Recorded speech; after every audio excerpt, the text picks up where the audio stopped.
êtes branchés sur Tempo Afrique TV et vous êtes les bienvenus dans l'émission Afrique et Développement.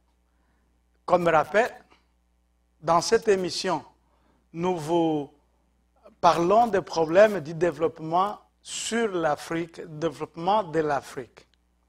Nous discutons des problèmes pour voir comment on peut faire en tant qu'Africains pour que le développement se déclenche dans notre continent. C'est un continent qui est confronté à beaucoup de problèmes et beaucoup de gens sont venus aux rescousse de l'Afrique pour essayer de résoudre les problèmes. Mais malheureusement, les solutions qui nous sont toujours proposées n'arrivent pas à relancer l'Afrique dans le domaine du développement. Et pour cette raison, nous, en tant qu'Africains, nous discutons aussi les problèmes pour savoir, pour voir ce que nous pouvons faire afin que les choses aillent pour le mieux. Et aujourd'hui, nous allons baser nos discussions sur un livre écrit par une Africaine sur le développement de l'Afrique. Et à mes côtés, j'ai mon invité habituel qui est Alassane. Alassane, c'est un analyste politique et c'est avec lui que nous allons mener ces discussions, voir ce que nous pouvons faire pour l'Afrique. Bonjour Alassane. Bonjour. Merci d'être venu. Et aussi, nous disons bonjour à nos auditeurs ou bonsoir selon les endroits où vous vous trouvez. Donc, soyez les bienvenus et tout à l'heure, nous allons commencer. Je vous disais que nous allons baser nos discussions sur un livre intitulé Dead Aid. Dead Aid, c'est un livre écrit par une Africaine. Et ce livre a été écrit par Dambisa Moyo, une Zambienne. Et avant de commencer, je voudrais vous présenter qui est Dambisa Moyo pour que vous puissiez comprendre son parcours dans la vie et son combat actuel. Dambisa Moyo a été né à Lusaka, en Zambie, le 15 septembre 1963. Elle s'appelle aussi Felicia, pour ceux-là qui la connaissent mieux. Après ses études en Zambie, elle a poursuivi ses études universitaires dans les universités américaines et britanniques, dont les plus renommées sur le plan international sont Harvard University et Oxford University. Et Dambisa a beaucoup de diplômes. Dans ces établissements universitaires, Dambisa a décroché en 1991 un diplôme de baccalauréat en sciences, ou ce qu'ils appellent en anglais BS, Bachelor of Science. En 1993, elle a obtenu une maîtrise dans l'administration des affaires, surtout dans les finances. En anglais, ils appellent ça MBA in Finance ou encore Master in Business Administration. À part ça, elle a aussi un diplôme de maîtrise dans l'administration publique ou MPA, Master Degree in Public Administration. Enfin, Dambisa couronne ses études universitaires avec un doctorat en économie, raison pour laquelle elle s'intéresse à cette économie. Comme profession, elle a été board member de Barclays Bank. Elle a aussi travaillé à Savmila, qui est un groupe financier. Elle a passé d'une carrière à l'autre.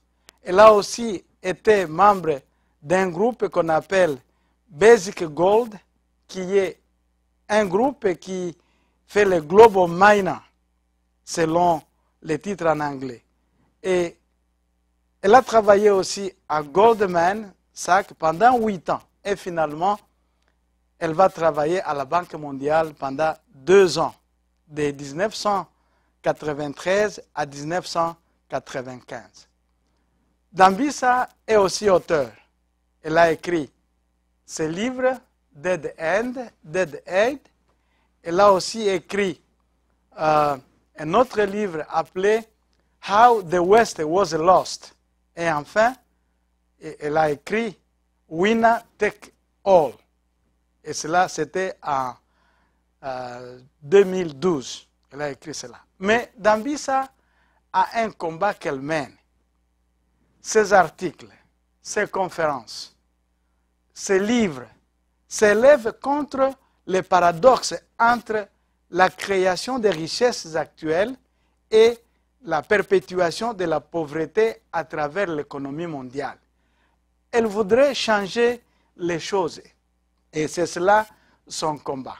Donc, Alassane, voilà Dambisa en peu de mots, la personne sur laquelle nous allons parler cet après-midi.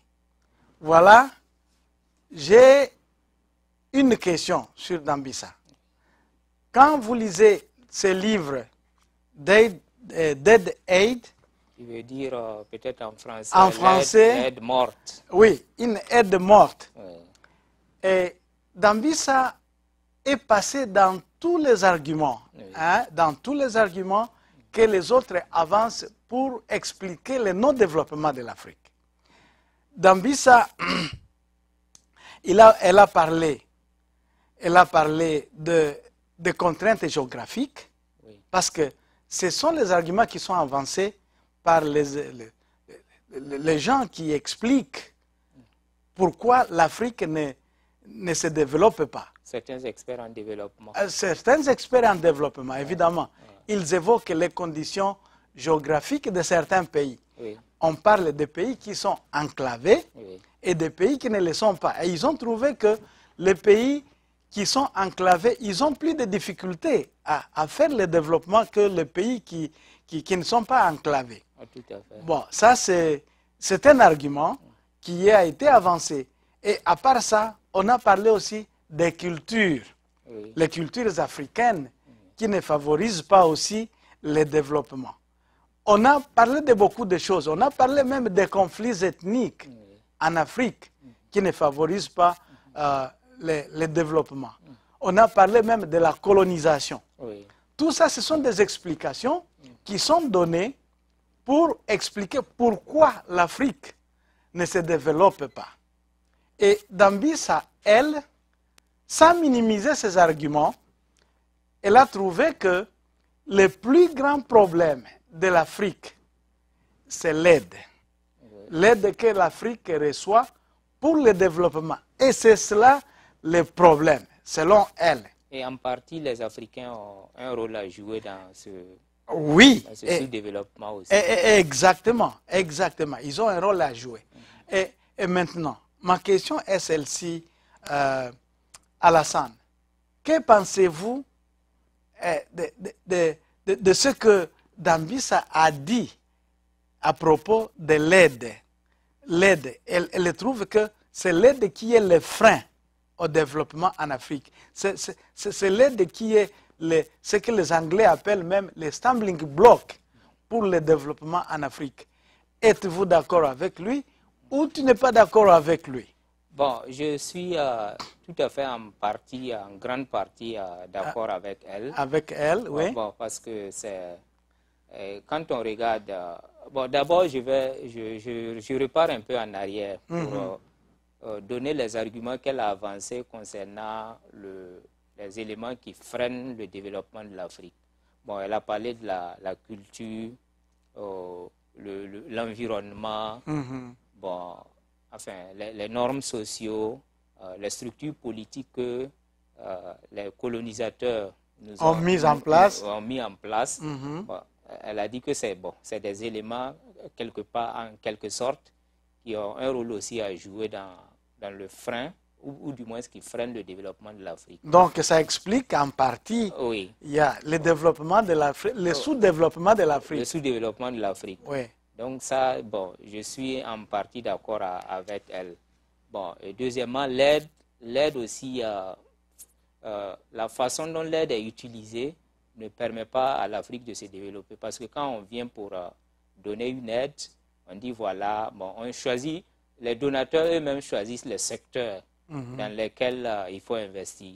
Bon, il se trouve que dans la plupart du temps, bon, ces secteurs-là, ça ne répond pas vraiment aux besoins de la population locale. C'est juste des problèmes de court terme que cette aide résout.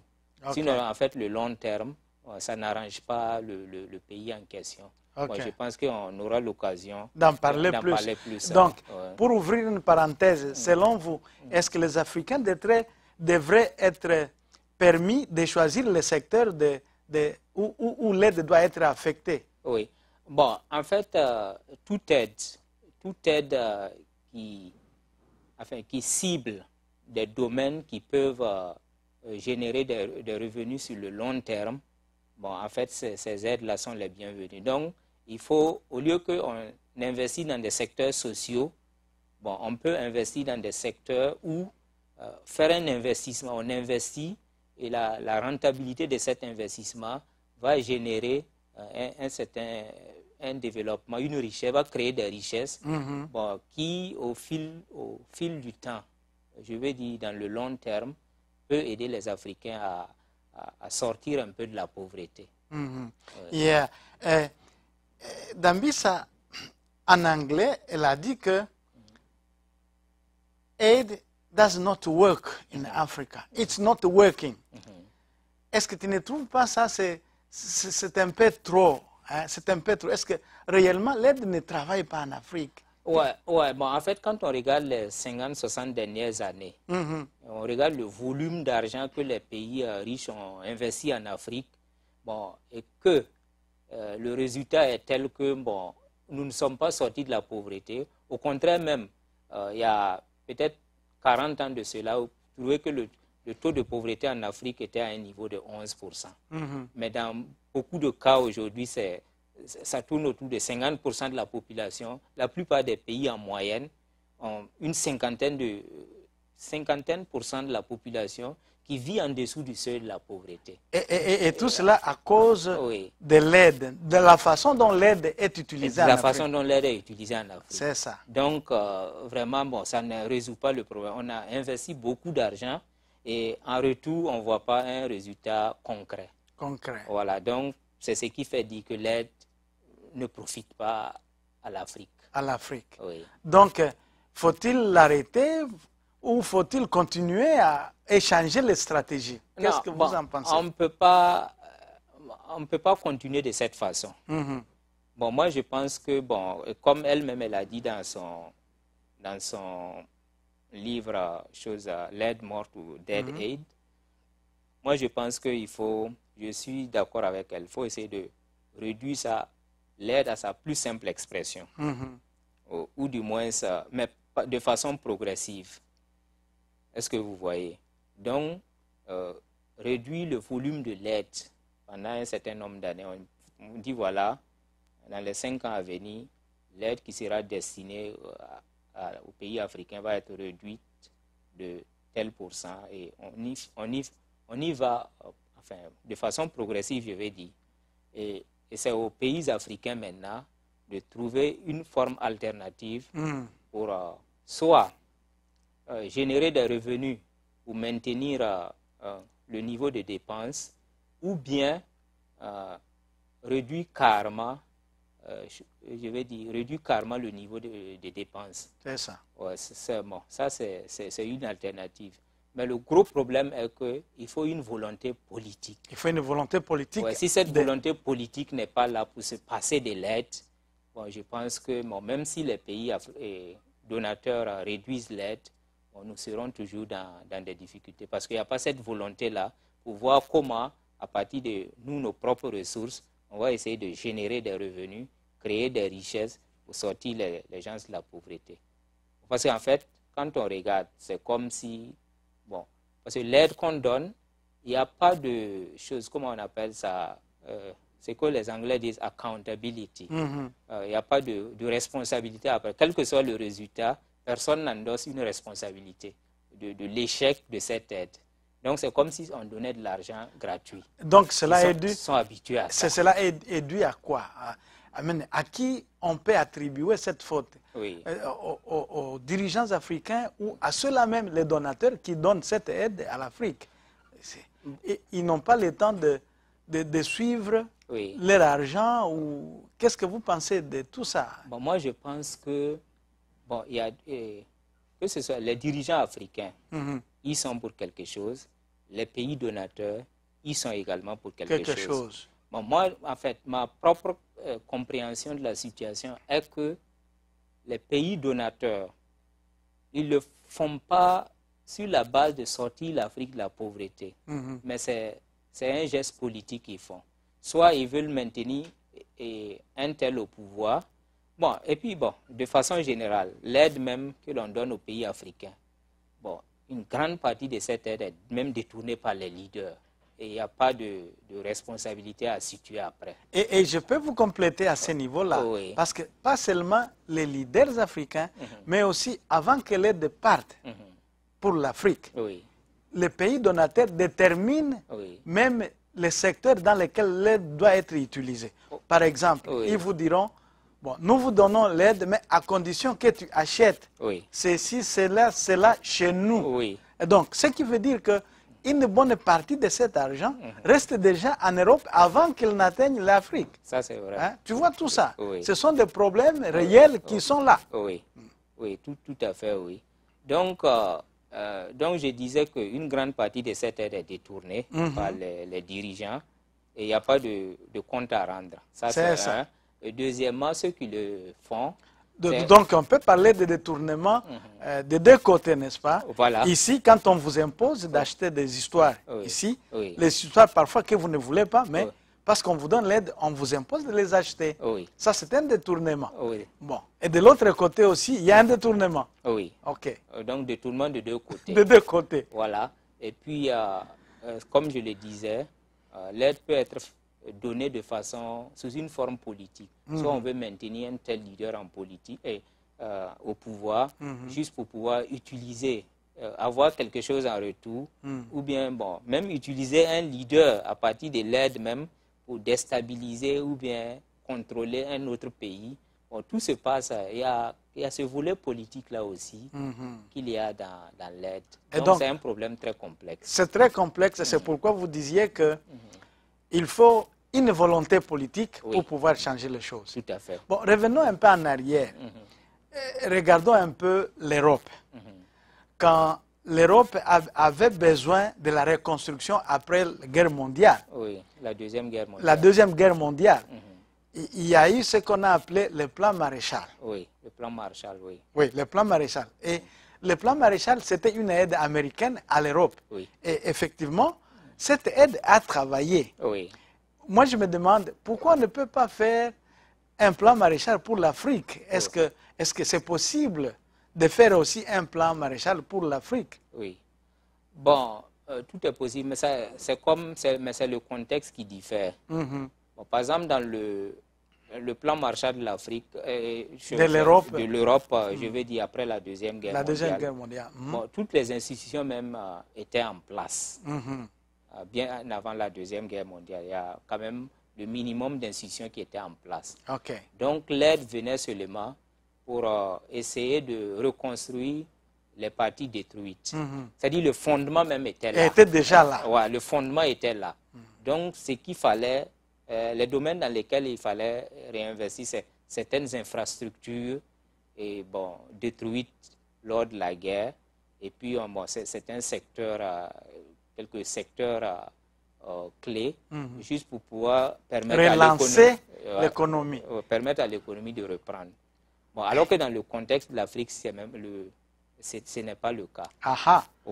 Donc moi, je pense bien que c'est la volonté politique d'abord qui manque. Donc il faut construire aussi nos institutions.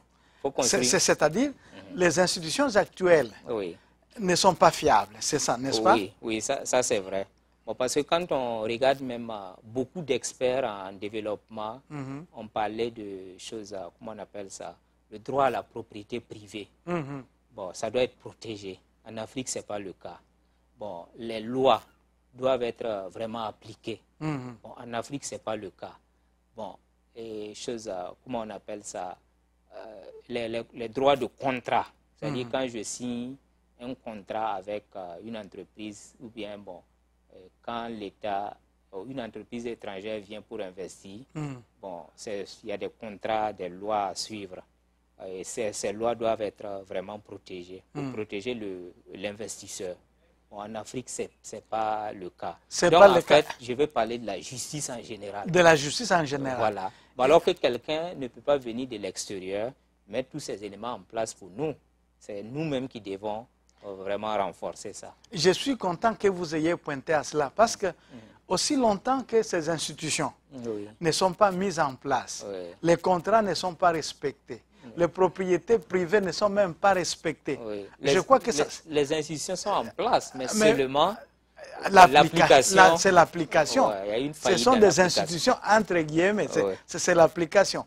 Donc, parce que nous manquons ces choses, je crois que même les investisseurs étrangers ne peuvent pas venir parce qu'ils doutent toujours.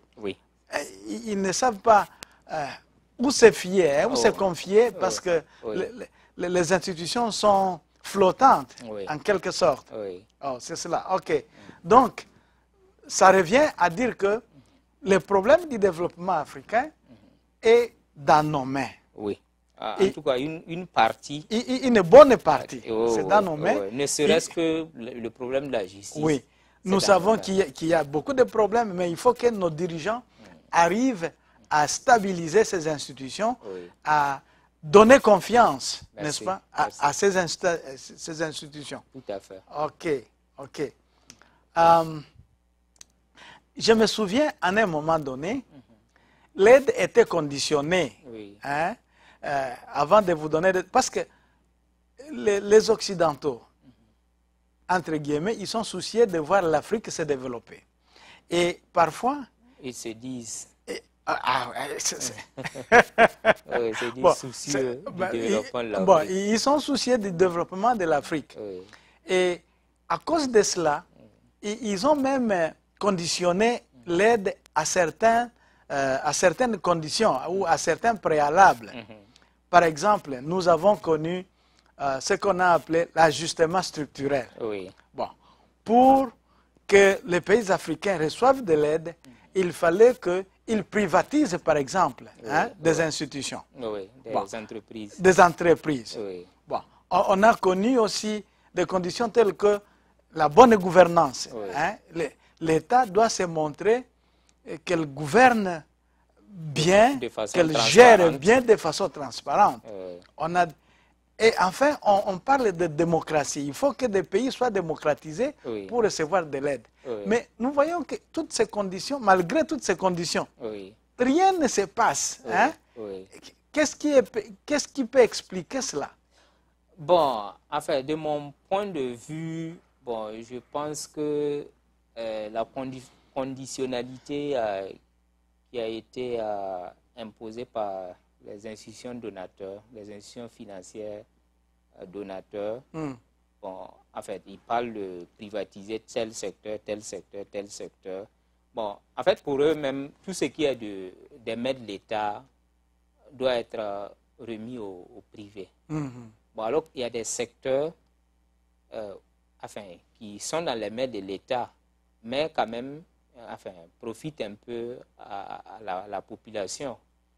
Bon, en fait, ces secteurs doivent être maintenus. Bon, en fait, quand on parle de transport en commun, il faut voir même dans ces pays dits développés. C'est ça. Bon, le transport en commun est subventionné par l'État. Par l'État. Voilà. Mais alors que quand les pays donateurs viennent chez nous, ils veulent privatiser cela. Même le secteur, ils veulent privatiser ça.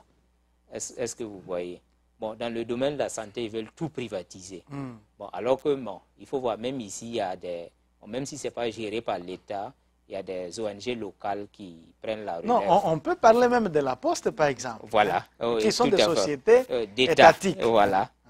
Donc, bon, à ce niveau, ça pose problème. Ça enfonce davantage une grande partie de la population dans des difficultés, dans la pauvreté. Donc, ça c'est un problème. Bon. Et moi, je vois que et même si on privatise, bon, il y a quand même certains dirigeants qui reprennent ces sociétés-là sous une forme de prête-nom. Et en fin de compte, même, ce n'est même pas bien géré. Et puis ça tombe en faillite. Ça tombe en faillite encore. Et ces mêmes gars-là, ils utilisent des fonds de l'État pour y injecter. C'est toujours pas bien géré. On peut donner l'exemple du Zimbabwe, par exemple, où le gouvernement a raflé toutes les fermes des Blancs et on les a mis dans les mains des nationaux. Mais en fin de compte, il n'y a rien. Et le pays est tombé, l'économie du pays est tombée. La même situation s'est passée au Congo-Zaïre. On a fait ce qu'on a appelé la zaïrianisation. On a raflé les entreprises des privés occidentaux, on les a distribuées aux nationaux, mais les nationaux, malheureusement, n'étaient pas préparés pour bien les gérer. L'intention, à l'origine, était bonne, mais malheureusement, l'application de cette mesure, la pratique, c'est ce qui a été mauvaise et le pays a vraiment sombré dans, mais en fait, dans le noir. Ça, c'est l'idée de nationalisme. Ce qui est contraire même à l'idée de privatisation. Bon, parce que quand on parle de privatisation, les entreprises doivent être au main du privé. L'État, ce n'est pas au main de l'État. Bon, dans le cas de la zaïrianisation, comme on le dit, bon, ils ont pris ça aux mains du privé pour remettre ça à des privés nationaux. C'est ça. Bon, sans pour autant voir leurs compétences. Voilà. Et surtout, c'est ceux-là qui étaient au pouvoir, qui ont eu la chance de bénéficier. Voilà, donc à ce niveau, bon, je peux dire que ça a été une bêtise totale. Puisque on aurait pu quand même dire à ces entreprises privées-là, détenues par les Occidentaux, de payer les taxes. D'être, si payer les taxes reversées à l'État, c'est des revenus que l'État pouvait utiliser pour financer certains secteurs de développement. Et là, nous revenons encore à la confiance. Est-ce que vous pensez que ces taxes peuvent servir vraiment la population de sorte qu'il y ait développement, qu'il y ait création d'emplois? Parce qu'aujourd'hui même, les gens paient des taxes dans certains pays africains. Bon, les gens paient des taxes, mais on continue toujours à se lamenter que les taxes ne font rien. Voilà. Donc, c'est ce que Dambisa Moyo a même mentionné dans son livre L'aide morte, Dead Aid. Bon, elle a parlé de accountability, comme on le dit en anglais, c'est-à-dire la responsabilité. La responsabilité. Bon, l'État doit s'assurer que tous les secteurs à partir duquel on tire des ressources pour investir, et ces investissements vont profiter au secteur privé, bon, l'État doit être vraiment très rigoureux dessus. Donc, on revient encore à la notion de volonté politique. Volonté politique. Voilà. C'est cet même État qu'on est en train de blâmer, de dire que l'État ne fait rien. L'État ne fait rien. Alors, comment cet État encore doit être responsabilisé à superviser toutes ces choses? Il va falloir qu'on trouve des formules pour vraiment motiver cette volonté politique. Bon, est-ce que vous voyez, s'il n'y a pas cette volonté politique-là, bon, on fera toujours face à ces problèmes. Bon, dans le domaine des taxes, si les taxes sont bien gérées, le peu de taxes que l'État perçoit, si ces taxes sont bien gérées, on utilise ces taxes, on investit dans l'éducation, on investit dans les routes. C'est des secteurs qui profitent au privé, parce que quand une entreprise elle avait délivré ses produits dans un autre pays, bon, ça, avec le développement des routes, tout est facile. Bon, l'électricité, bon, tu vois, le secteur de l'électricité, tout ça, ça peut aider. Bon, est-ce que vous voyez? Mais il faut qu'il y ait cette volonté politique-là pour catalyser, comment on appelle ça, ce qu'on appelle le développement. C'est ça. Oui. Et il y a aussi un autre problème de l'aide. Ce que Dambisa a appelé le paradoxe entre les macros et les micros. C'est-à-dire, l'aide peut venir juste tuer ou déranger les initiatives locales. Oui, ça c'est vrai. Et c'est un problème que nous pouvons aussi trouver ailleurs. Oui, ça c'est vrai. Hein? Et puis elle a même donné l'exemple d'une entreprise qui emploie 15 personnes, fabrique peut-être une centaine de moustiquaires par mois. C'est ça. Bon, alors, ça n'arrive pas à couvrir le besoin du pays. C'est ça. Donc, qu'est-ce qu'on fait? Il y a un donateur qui vient, les pays donateurs viennent, et ils achètent des moustiquaires en grande quantité dans leur pays, et puis ils viennent leur donner, les distribuer dans le pays où, comment on appelle ça, l'entrepreneur qui produit les 100 moustiquaires, peut-être par mois, ou bien bon, peut-être par mois comme ça, je vais dire. Bon, donc, du fait qu'on a distribué, il n'y a pas quelqu'un pour acheter. C'est ça. Donc, finalement, l'entreprise tombe en faillite. Est-ce que vous voyez? Alors que ceux qui sont venus donner, peut-être au bout de 3-4 ans, le moustiquaire sera détruit. Et puis, bon, est-ce qu'ils auront la possibilité de refinancer encore? Pas sûr. Donc, on revient dans au même départ. Yeah. Est-ce que vous voyez? C'est ça. Même départ de la pauvreté. Parce que l'entreprise qui produisait, qui avait employé des personnes, est en faillite. Alors que ceux qui y travaillaient supportaient même des membres de leur famille. Wow. Est-ce que vous voyez? Donc, finalement, une fois que c'est toute une chaîne. Hein? Voilà. Quand il y a une entreprise qui tombe, c'est beaucoup de familles qui souffrent. Est-ce que vous voyez? Donc, on nous maintient dans ce cycle de la pauvreté-là. Donc, j'ai une question justement à ce niveau. Maintenant, qu'est-ce qu'il faut? Hein? Qu'est-ce qu'il faut pour que cela n'arrive? Oui. Bon, la première question que je vois, ou bien la première solution que moi je vois, bon, au lieu, dans de tels cas, au lieu que les pays donateurs achètent les moustiquaires pour venir distribuer dans le pays, le pays dans lequel se trouve, par exemple, un tel. Bon, on peut essayer de financer, est-ce que vous voyez, de financer l'entreprise qui produit au niveau local. Est-ce que vous voyez? Ça va lui donner beaucoup plus de capacité. Ok, donc accroître la capacité des initiatives locales. Ouais, la capacité de production de ces entreprises locales. Et ça, c'est un. Bon, et deuxièmement, quand on regarde dans le secteur de l'alimentation, bon, vous voyez, bon, il y a des fermiers qui produisent. Bon, vous voyez, dans certaines zones des pays, les gens produisent, mais ils n'arrivent pas à écouler ça. Bon, alors que peut-être une partie de l'autre pays, une partie du pays est dans une situation de famine. Est-ce que vous voyez? Oui. Bon, qu'est-ce que les donateurs font? Un pays comme l'Amérique, par exemple, peut acheter la nourriture ici, aller distribuer de l'autre côté du pays qui est touché par la famine.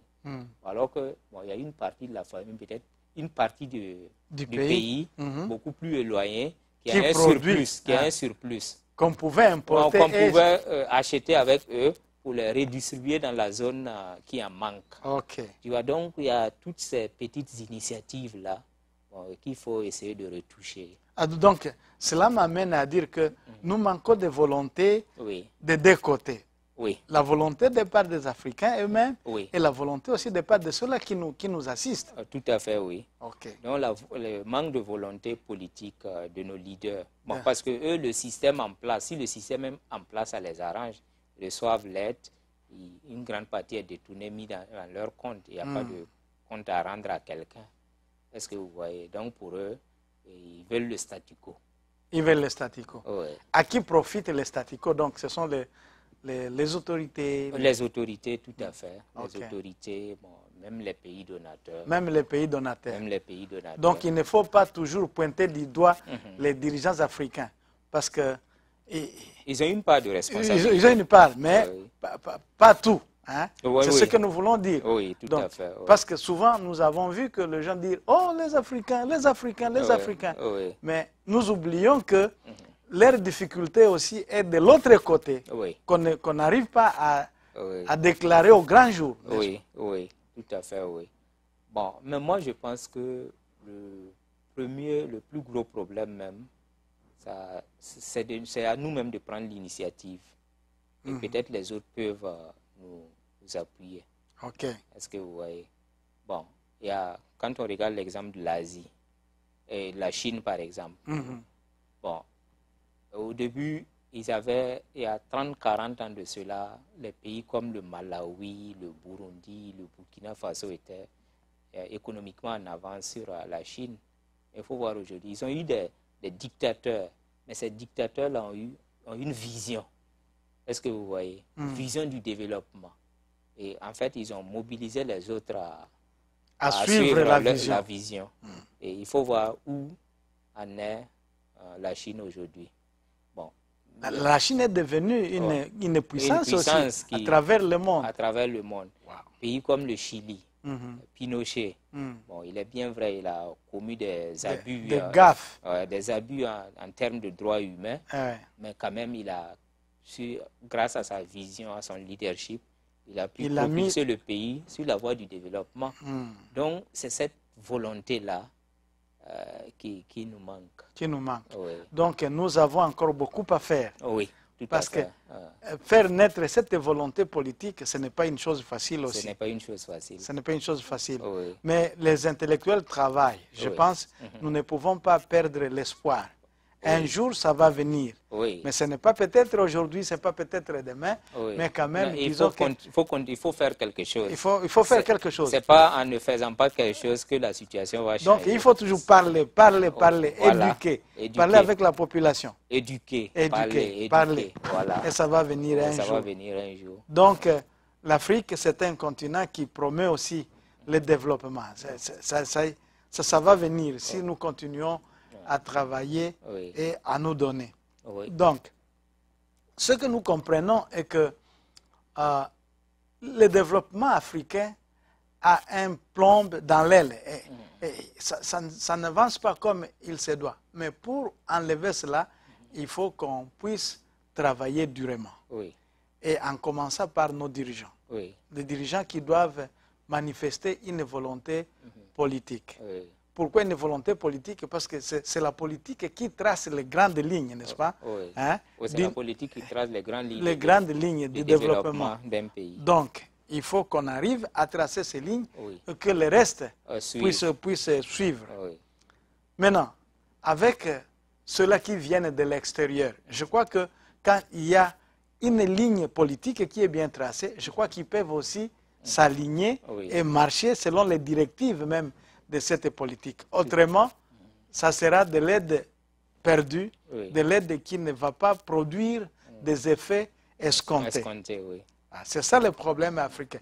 Donc, le problème, ça nous revient à nous.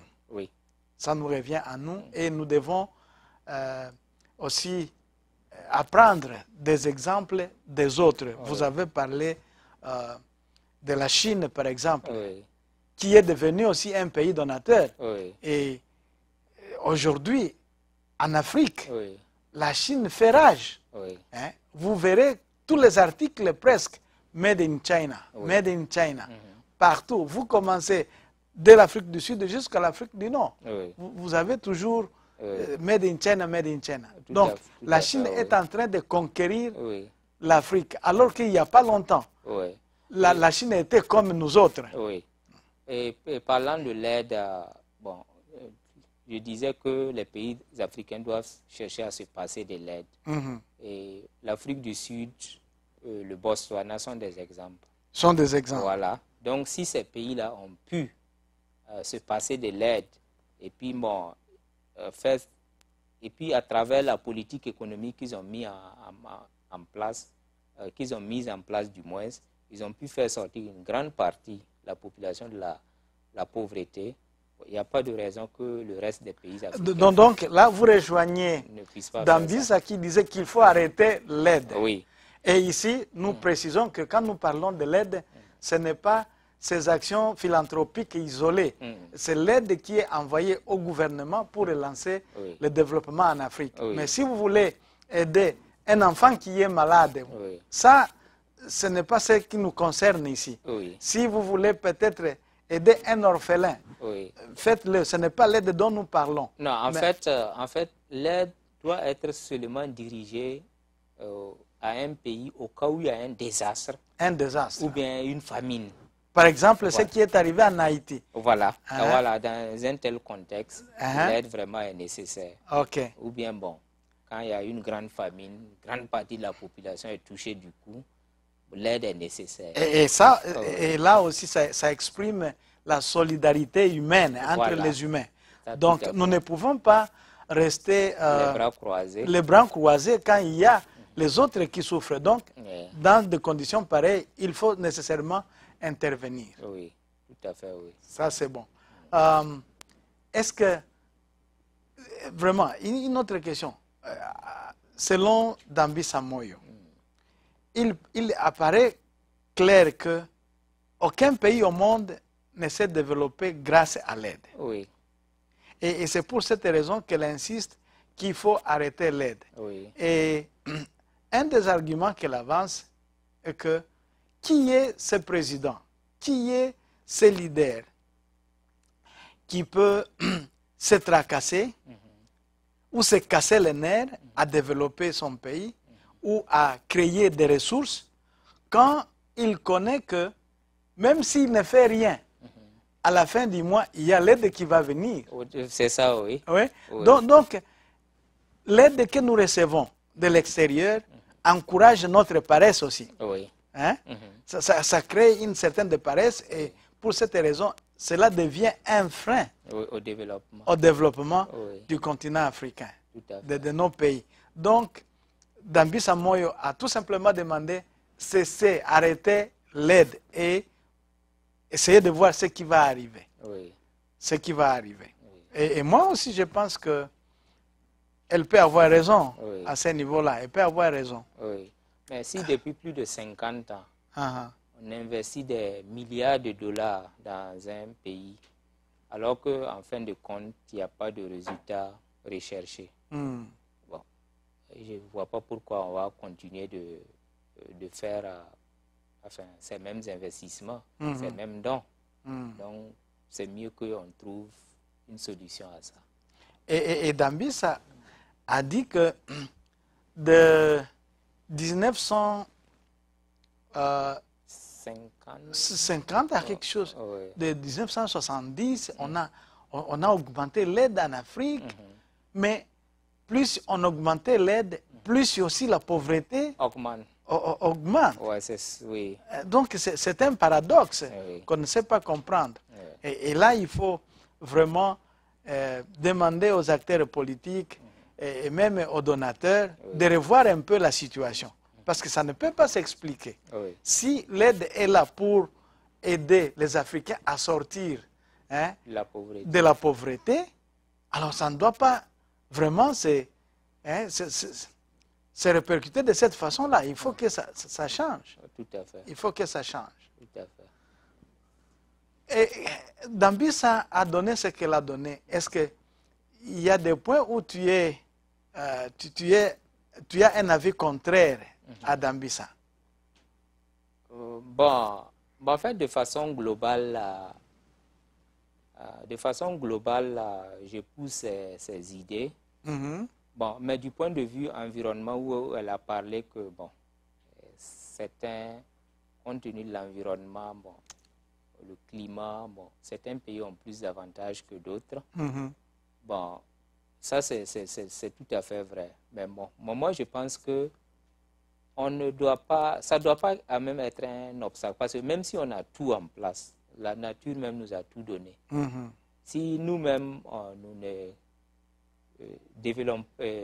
nous ne créons pas, nous n'avons pas cette créativité-là, comment transformer cette nature à notre profit, bon, je pense que, bon, on sera toujours dans les mêmes problèmes. Bon, si on prend l'exemple de la République démocratique du Congo, qui a toutes les ressources naturelles, toutes les ressources y sont. Alors que, bon, ça devait quand même permettre au pays de se lancer dans le développement. Mais pour faute de gestion, bon, le pays sombre. Donc, ça veut dire que les ressources à elles-mêmes ne suffisent pas. C'est une condition nécessaire. C'est ça. Mais elle n'est pas suffisante. Il faut que nous-mêmes, nous nous appliquons à mieux gérer ces ressources-là, comment faire pour que ces ressources puissent profiter à nos populations? Et là, je crois que nous revenons encore à cette volonté politique. Oui. Donc, il faut que cette volonté politique soit là. Parce que si elle est là, elle va même tracer les lignes maîtresses à suivre pour que le pays décolle sur le plan de développement. Les pays africains surtout. Parce que on a fait beaucoup d'études sur le continent africain, on a donné beaucoup de raisons, mais est-il que la volonté politique a une grande responsabilité, a une part majeure à jouer dans le décollage économique du développement en Afrique. Ça, c'est un élément très important. Et nous devons, en tant qu'Africains, comprendre cela. Aujourd'hui, nous sommes dans la diaspora. Aujourd'hui, les autres sont restés au pays. Ils sont aux études. Et nous devons savoir que les études qui ne mènent pas à cette volonté politique ne peuvent pas vraiment nous aider à nous développer. Sinon, la pauvreté sera avec nous tous les jours. Et les donateurs qui aussi bénéficient de cette pauvreté seront toujours là en train de nous noyer, en train de nous foncer toujours dans la pauvreté. Donc nous devons être vigilants, nous devons voir clair, comme on dit, pour que la pauvreté s'éloigne de nous. Tu vois, mon frère, la pauvreté, c'est une condition qu'on peut carrément éradiquer. Et c'est ce qui était sorti en 2002. Les pays riches se sont rencontrés à Okinawa, c'était au Japon, si je ne m'abuse pas, et ils ont décidé qu'en 2015, il faut qu'on arrive à éradiquer la pauvreté. Et ils ont tracé une politique. Et ils ont même promis, n'est-ce pas, les secteurs dans lesquels ils vont financer. Et ils ont même promis les enveloppes qu'ils vont mettre en jeu pour qu'on éradique cette pauvreté. Mais malheureusement, jusqu'à aujourd'hui, la pauvreté persiste, n'est-ce pas? Et là, qu'est-ce que nous devons comprendre? Nous devons comprendre qu'il y a toujours cette mauvaise volonté malgré ce qu'on dit. Sur la... Oui, en fait, ils ont la clé ils ont en fait une partie, la clé de la solution. Bon, mais c'est comme on le dit, c'est cette volonté-là qui n'existe pas. Sinon, eux-mêmes, bon, voyant que l'aide ne profite pas depuis qu'ils sont en train d'investir, d'injecter des fonds dans l'économie africaine, bon, ils peuvent décider de dire que non. Bon, surtout que nous n'avons pas les résultats escomptés, bon, nous allons essayer de réduire cette aide-là. Bon, et puis maintenant, bon, peut-être même donner cette aide au cas où c'est vraiment urgent. Bon, là, les pays africains seront obligés de trouver des alternatives pour financer eux-mêmes leur budget de développement. Et en ce moment, bon, les secteurs qui restent, tout en développant le commerce avec les pays émergents, bon, l'aide directe à l'investissement va toucher certains secteurs, comme comment on appelle ça, les infrastructures. C'est ça. Bon, et ces infrastructures, peut-être c'est des compagnies étrangères qui vont venir faire ça, et puis bon, là, les pays donateurs vont leur donner leur argent. Bon, là, il n'y a pas de raison que ceux qui sont en place puissent détourner cette somme. Bon, maintenant, il y a les taxes qui restent. Bon, s'il y a, en fait, la transparence dans la gestion des taxes que l'État collecte, ils peuvent aussi investir dans certains secteurs. Et bon, tout ça, ça se résume au fait que nous n'avons pas cette volonté politique. Cette volonté politique. Moi, je voudrais qu'on revienne un peu en arrière sur les conflits ethniques. Parce que ces conflits sont réguliers en Afrique. Oui. Et souvent, ces conflits viennent détruire ce qui a déjà été construit. Oui. Nous pouvons avoir cette volonté politique, n'est-ce pas? Oui. Nous traçons une politique. Et nous commençons même à nous lancer sur la voie du développement. Mais demain, après-demain, il y a des conflits qui arrivent, des conflits armés, et on détruit tout. Vous ne voyez pas que les conflits aussi ont un grand rôle à jouer? Et ma question est celle-ci. Que devons-nous faire pour arrêter ces conflits ethniques? Parce que ça nous rend toujours en arrière. Oui. Un pas en avant, 3 pas en arrière à cause de ces conflits ethniques. Oui, effectivement, bon, l'histoire récente, c'est celle du Rwanda en 1994, où ce conflit ethnique a vraiment causé un dégât, touché même le fondement de l'économie du pays. Bon, il est bien vrai que, alors qu'ils n'ont que 2 ethnies en majorité. En majorité, yes. Voilà. Des Hutus et des Tutsis. Voilà, c'est ça. On ne parle pas beaucoup de toi, mais qui existe aussi dans le pays. Oui, qui existe dans le pays. Donc, en fait, la diversité ethnique peut être source de problèmes. Il est même démontré que dans un pays où il y a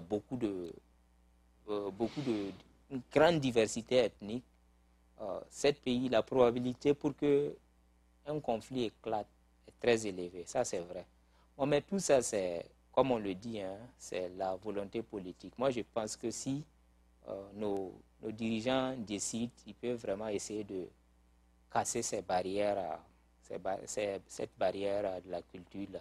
Parce qu'en fait, le problème est que quand on regarde le système politique en Afrique, un président vient, il a tendance à favoriser son groupe ethnique. Okay. Donc, au fil du temps, ça provoque. Et ça aussi, c'est un mal. Et c'est ce qui Parce qu'on détruit même la compétence pour privilégier seulement l'appartenance. L'appartenance. Est-ce que vous voyez?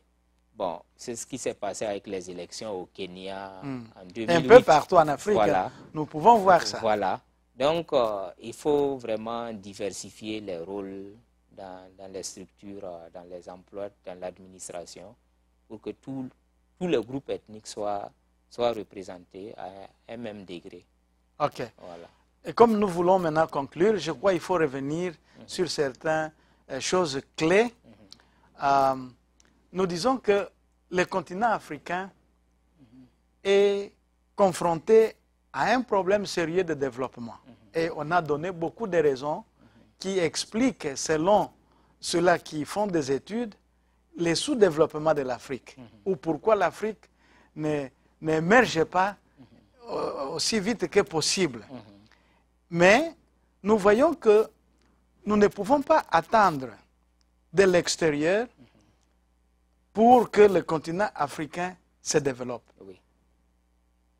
La chose la plus importante, c'est la volonté politique des Africains eux-mêmes. Oui. Et si nous faisons cela, je crois que le continent va s'élever et commencer à marcher sur la voie du développement.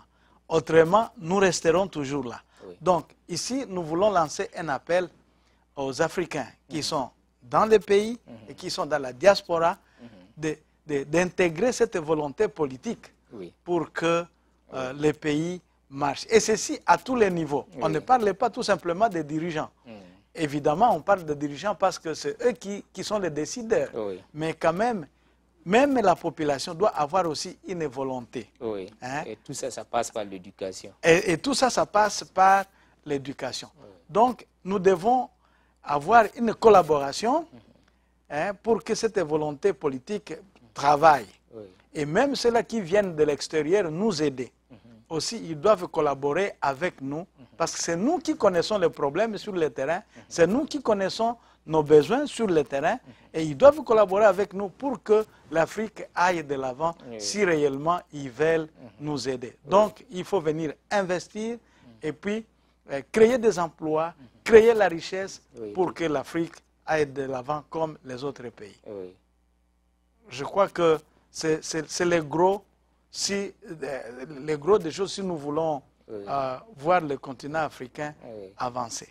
Tout à fait, oui. Et je veux ajouter que, comme tout au long de notre débat, on a parlé de volonté politique. Et je pense qu'on doit quand même essayer de voir comment, dans les moments à venir, on va essayer de voir comment, quels sont les éléments qui freinent cette volonté politique-là. Okay. Donc, on doit essayer de voir ces éléments, proposer des solutions, et puis maintenant, aider vraiment à la relance économique de l'Afrique. Merci pour cette promesse faite. J'espère qu'un jour, un autre jour, nous serons sur ce plateau parler de ces éléments qui freinent cette volonté politique. Parce que ça semble être la clé de notre développement. Et comment lever ces obstacles. Et comment lever ces obstacles. Merci d'être venu, Alassane. Et vous qui nous suivez, vous pouvez continuer le débat afin de trouver des solutions en Afrique. Merci beaucoup et au revoir. Au revoir.